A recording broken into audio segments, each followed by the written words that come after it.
Volume 2, Part 2, Chapter 1 of Democracy in America is called Why Democratic Peoples Show a More Ardent and More Lasting Love for Equality Than for Freedom.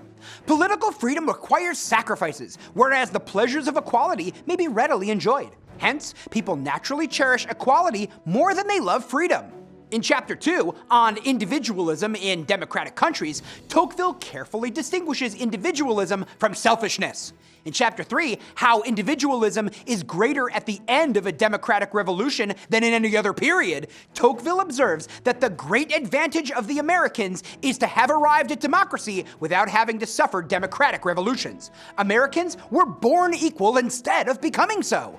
In Chapter 4, How the Americans Combat Individualism with Free Institutions, Tocqueville argues that in democracies, the presence of political freedom is essential to safeguard against despotism.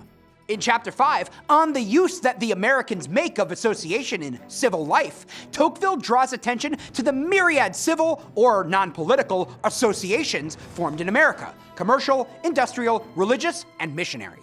Chapter 6, on the relation between associations and newspapers, explores the close link between associations and newspapers.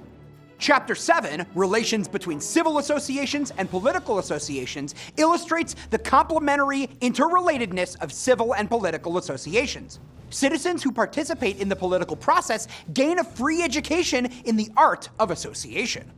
Chapter 8, How the Americans Combat Individualism by the Doctrine of Self-Interest Well Understood, is one of the key sections of Tocqueville's entire work.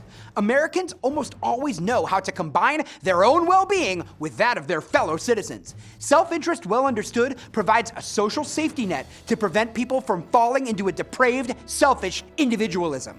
In Chapter 9, How the Americans Apply the Doctrine of Self-Interest Well Understood in the Matter of Religion, Tocqueville discerns an affinity between the doctrine of self-interest well understood and some religious precepts. And in Chapter 10, on the taste for material well-being in America, Tocqueville associates a general passion for material well-being and social mobility. And a similar sentiment is increasing in Europe, according to Tocqueville.